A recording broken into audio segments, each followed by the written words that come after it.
आघात प्रेमाचा. लेखिका प्रिया उंबरकर. वाचक स्वर सिद्धी गायकर.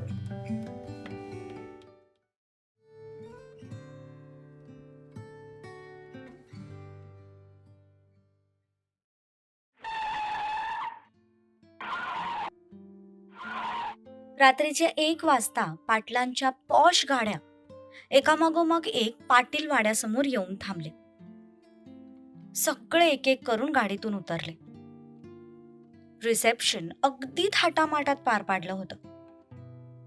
आता नुकतेच सगळे घरी परतले होते. सगळेजण थकले होते. त्यामुळे एकमेकांना गुड नाईट बोलून सगळे आपापल्या रूम मध्ये निघून गेले. अंतरा नेहमीप्रमाणे जीवाच्या रूम मध्ये थांबणार होती.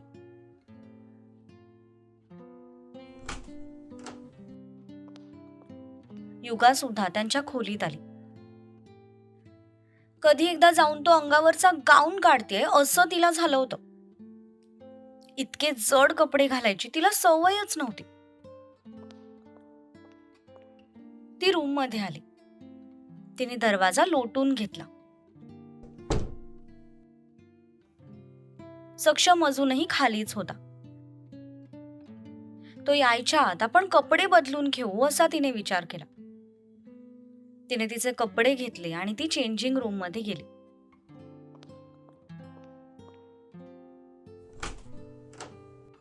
आतमध्ये जाताच तिने हातातले कपडे साईडला ठेवले आणि हात मागे करून चेन खाली ओढण्याचा प्रयत्न करू लागली. पण पाठीमागचा गळा थोडा खाली होता, त्यामुळे तिचा हात तिथे पोहोचतच नव्हता. घालायच्या वेळी रूपा तिथे जवळ होती, त्यामुळे रूपाच्या मदतीने तिने तो ड्रेस घातला तर होता. पण आता तो काढायचा कसा हा प्रश्न तिला पडला. काय वैताग आहे हा. कशी काढू आता मी ही चेन. बऱ्याच वेळा ट्राय करून सुद्धा जेव्हा तिचा हात पोहोचे ना, तेव्हा मात्र ती वैतागली. वारंवार हात पाठीमागे केल्यामुळे आता तिचा हात सुद्धा दुखू लागला होता. शेवटी काहीच जमेना म्हणून हे बघून तिने एक सुस्कारा सोडला. एक काम करते, जीवाच्या रूम मध्ये जाते, तिची हेल्प घेते आणि तिकडेच कपडे चेंज करते. हा विचार तिच्या मनाला पटला. तसं तिने बाजूला कपडे ठेवले होते ते हातात घेतले. वॉशरूमचा दरवाजा उघडून बाहेर आली. पण बाहेर येताच ती दचकली, कारण तो समोर उभा होता. त्याने तिच्याकडे पाहिलं, मग तिच्या हातातल्या कपड्यांकडे पाहिलं. तसे त्याच्या चेहऱ्यावर प्रश्नार्थक भाव उमटले. तिने त्याच्या चेहऱ्यावरचे भाव ओळखले, पण काहीही न बोलता त्याला क्रॉस करून बाहेर जायला निघाली. वेट. ती दरवाजा उघडून बाहेर जायच्या आधी त्याने आवाज दिला. तशी ती चालायची थांबली. इतक्या रात्री कपडे घेऊन कुठे चालली आहेस तू?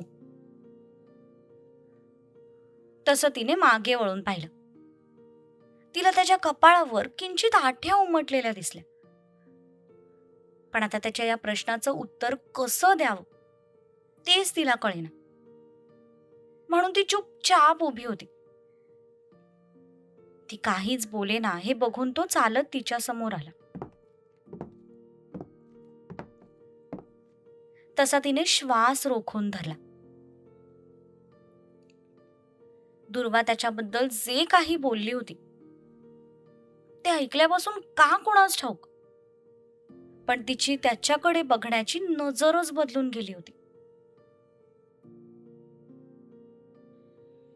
युगा, माझ्या मुलाने तुला बायको म्हणून कधीच स्वीकारलं. दुर्वाचे ते शब्द वारंवार तिच्या मनात लाऊडस्पीकर सारखे घुमत होते. ते ऍक्च्युली, एरवी तर माझ्यासमोर बरंच तोंड चालतं तुझं. मग आता एका साध्या प्रश्नाचं उत्तर द्यायला जमत नाहीये का? ते माझ्या ड्रेसची चेन, आय मीन माझा हात पोचत नाहीये, म्हणून मी जीवाच्या रूममध्ये चालले होते. पण तिच्या अशा वागण्याने क्षणाभरासाठी तो आश्चर्यचकित झाला. इतर वेळी तर ती त्याच्यासमोर चुरू चुरू बोलायची. मग आज अशी नजर खाली ठेवून का बोलतेय तेच त्याला कळत नव्हतं. मी आलेच. ती पुन्हा मागे वळून जायला निघाली. तितक्यात त्याने पाठीमागून तिचा दंड पकडत तिला थांबवलं. त्याच्या हाताच्या स्पर्शाने तिच्या पूर्ण शरीरात करंट पास झाला. येताना मी तिथूनच आलोय. डोअर लॉक होता. कदाचित झोपली असेल ती आता. नको तिला डिस्टर्ब करू. पण ते आय विल हेल्प यू. तसे तिचे डोळेच मोठे झाले.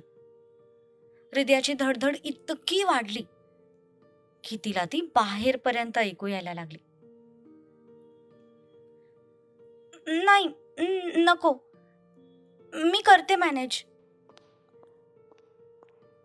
ती त्याचा हात झटकून चेंजिंग रूमच्या दिशेने जायला निघाली. पण ती एकच पाऊल पुढे गेली असेल. तितक्या ज्या स्पीडने ती पुढे गेली होती त्याच स्पीडने ती मागे ओढली गेली. क्षणार्धात पुन्हा एकदा तिच्या नजरेसमोर त्याचा चेहरा आला. त्याने दोन्ही हातांनी तिचे दंड पकडून ठेवले होते. हातात कपडे असल्यामुळे तिला काही करता सुद्धा येईना. मोठमोठाले श्वास घेत ती घाबरून त्याच्याकडे बघत होती. तिच्या डोळ्यात बघतच तो एक पाऊल पुढे आला. तसा तिने श्वास आत ओढून घेतला. त्याचे ते एक टक तिच्याकडे बघणारे निळे डोळे बघून तिची मती गुंग झाली. तिच्याकडे बघतच त्याने तिच्या पोटाजवळून त्याचा एक हात तिच्या पाठीवर नेला. तसे तिने डोळे गच्च मिटून घेतले. त्याच्याकडे बघण्याचं धाडसही तिच्याकडून होत नव्हतं.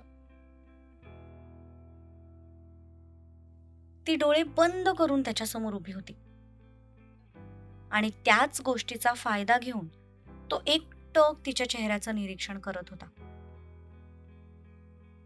चेहऱ्यावर केलेला मेकअप आता थोडा कमी झाला होता, पण तिच्या सौंदर्यात तसूभरही कमी पडली नव्हती. उलट मेकअप निघाल्यामुळे तिचा नॅचरल स्किनचा ग्लो त्याला स्पष्ट दिसत होता. तिची स्किन अगदी तुकतुकीत आणि मऊ होती. तिच्या त्या दाट सर भुवया तिच्या रेखीव चेहऱ्याला शोभून दिसत होत्या. नाक तर अगदी स्ट्रेट आणि त्या नाकावर ती चमचम करणारी ती खड्याची मुरणी तिला शोभून दिसत होती. त्यानंतर त्याचं लक्ष गेलं ते त्याच्या कमजोरीवर, म्हणजे तिचे ओठ. तिने श्वास आत ओढून घेतल्यामुळे आता तिचा ऊर वर खाली होत होता आणि ते त्याला जाणवत होतं.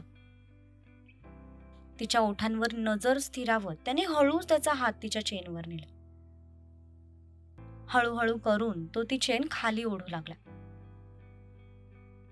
पण जसा जसा तो ती चेन खाली नेत होता तसं तसं तिच्या हृदयाची धडधड वाढत चालली होती.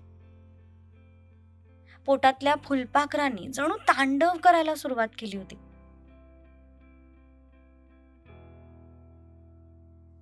Open your eyes.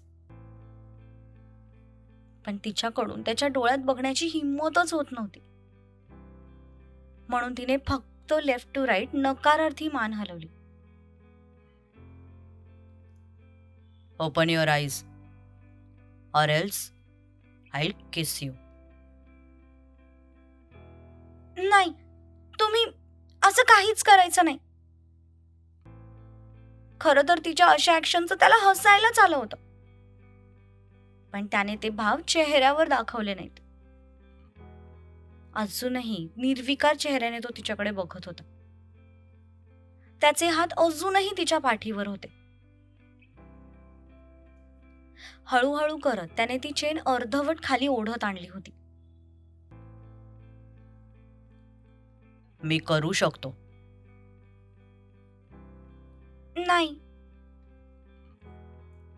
बायको आहेस तू माझी. हक्क आहे मला तुला स्पर्श करण्याचा. पण त्याच्या या शब्दांनी तिचं पूर्ण अंग थंडगार पडलं. मी तुम्हाला फक्त एक प्रश्न विचारेन, त्या प्रश्नाचं उत्तर द्या. तुम्ही जर त्या प्रश्नाचं उत्तर दिलं तर मी स्वतःहून तुमच्या स्वाधीन होईन. व्हॉट? तुमचं माझ्यावर प्रेम आहे? तसे त्याचे हात जागी थांबले. तो सुन्न नजरेने फक्त तिच्याकडे बघत राहिला. फक्त मी तुमची बायको आहे म्हणून जर मी तुमच्या जवळ येईन असं तुम्हाला वाटत असेल तर तो तुमचा गैरसमज आहे. ज्या दिवशी तुमचं माझ्यावर प्रेम आहे याची मला खात्री होईल ना, त्या दिवशी मी स्वतःहून तुमच्या जवळ येईन. ती त्याच्या निळ्या डोळ्यात बघत होती. तसे मात्र त्याच्या चेहऱ्यावरचे भाव एका झटक्यात बदलले. त्याने राहिलेली अर्धी चेन एका झटक्यात खाली केली तशी ती दचकली. जागेपणी स्वप्न बघणं सोडून दे.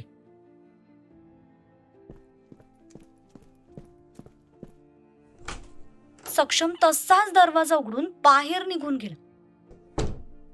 पण त्याच्या या उत्तराने तिचं मन मात्र उदास झालं.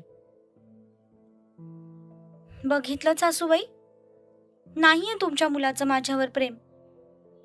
जर असतं ना तर या क्षणाला त्याने ते स्वतः कबूल केलं असतं. कदाचित मीच वेडी होते जे तुमच्या बोलण्याचा विचार करून यांच्याबद्दल विचार करायला लागले. पण मी विसरले होते की माझं नशीब इतकं चांगलं नक्कीच नाहीये की कोणी माझ्यावर प्रेम करावं.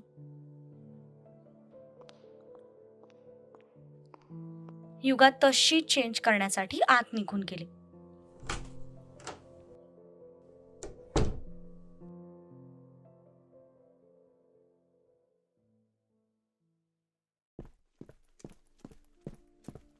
इकडे तो जे रूम मधून निघाला ते तडक टेरेसवर आला. त्याने रागातच अंगातलं ब्लेझर काढून टाकलं. टाय लूज करत शर्टची वरची 2 बटन्स खोलली. इतक्या वेळापासून त्याला श्वास गुदमरल्यासारखा वाटत होता. पण गळा मोकळा होताच त्याला थोडं बरं वाटलं. शिवाय बाहेर छान हवा सुद्धा सुटली होती. ज्या दिवशी तुमचं माझ्यावर प्रेम आहे याची मला खात्री होईल ना, त्या दिवशी मी स्वतःहून तुमच्या जवळ येईन. तिचे शब्द त्याला पुन्हा आठवले. तसा त्याने अस्वस्थपणे स्वतःच्या केसातून हात फिरवला. इतकं कन्फ्युजन लाईफमध्ये मला कधीच फील झालं नव्हतं जितकं आज वाटतंय. एक मन सांगते की ती नक्कीच तिच्या भावाला सामील नसणार. ती जशी दिसते तशीच आहे, एकदम इनोसंट. पण बाबा म्हणाले ती सुद्धा चुकीचं नाहीये. एखाद्या व्यक्तीला पारखून न घेता त्याच्यावर डोळे झाकून विश्वास ठेवला तर ते खरंच मूर्खपणाचं ठरेल. कदाचित मला स्वतःच्या प्रेमात पडणं हा सुद्धा तिचा एक डाव असू शकतो. पण या सगळ्या शक्यता माहीत असताना सुद्धा मी का स्वतःला तिच्या जवळ जाण्यापासून अडवू शकत नाहीये? का ती जवळ आल्यावर माझ्या हृदयाचे ठोके वाढतात? तो स्वतःलाच एका मागोमाग एक प्रश्न विचारत होता. पण त्याच्या या कोणत्याच प्रश्नाचं उत्तर सध्या तरी त्याच्या जवळ नव्हतं. बराच वेळ तिथे थांबून 1 तासाने तो जवळपास खाली आला.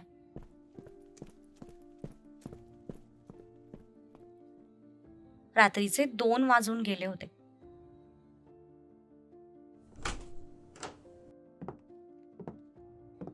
त्याने दरवाजा लोटून आत पाहिलं तर ती बेडवर शांत झोपली होती.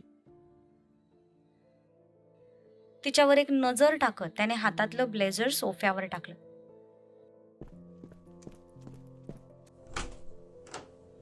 तो चेंज करायला निघून गेला. चेंज करून आल्यावर त्याने रूमचे लाईट्स ऑफ केले. तो तिच्यापासून काही अंतर ठेवून बेडवर झोपला. एका कुशीवर वळून तो एकटक तिच्याकडे बघत होता. तिच्यावर विश्वास ठेवावा की नाही या प्रश्नावर बराच विचार करत त्याला कधी झोप लागून गेली त्याचं त्याला सुद्धा कळलं नाही.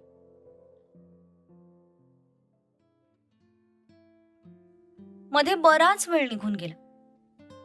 अचानक त्याच्या अंगावर त्याला काहीतरी पडल्यासारखं वाटलं. तसे त्याचे डोळे उघडले. झोप अर्धवट मोडल्यामुळे तो किंचित वैतागला होता. त्याने बाजूला पाहिलं. आता ती पुन्हा एकदा झोपेत त्याच्या जवळ आली होती. इतर वेळी तो तिला दूर करून पुन्हा झोपायचा, पण आज जेव्हा तिला त्याने जवळ आलेलं पाहिलं तेव्हा मात्र तिला दूर करण्याची त्याची इच्छाच झाली नाही. उलट तिच्या मानेखाली हात घालून त्याने तिला जवळ ओढलं. तशी ती त्याच्या छातीवर डोकं ठेवून अजूनच त्याला घट्ट बिलगली. एकदा झोपल्यावर ती लवकर उठत नाही हे त्याला आता चांगलंच माहिती झालं होतं.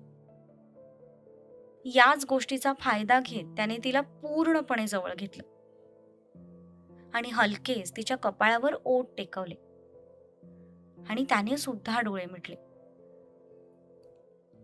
या क्षणाला त्याला कुठल्याही भविष्याचा विचार करायचा नव्हता. फक्त आहे तो क्षण जगून घ्यायचा होता.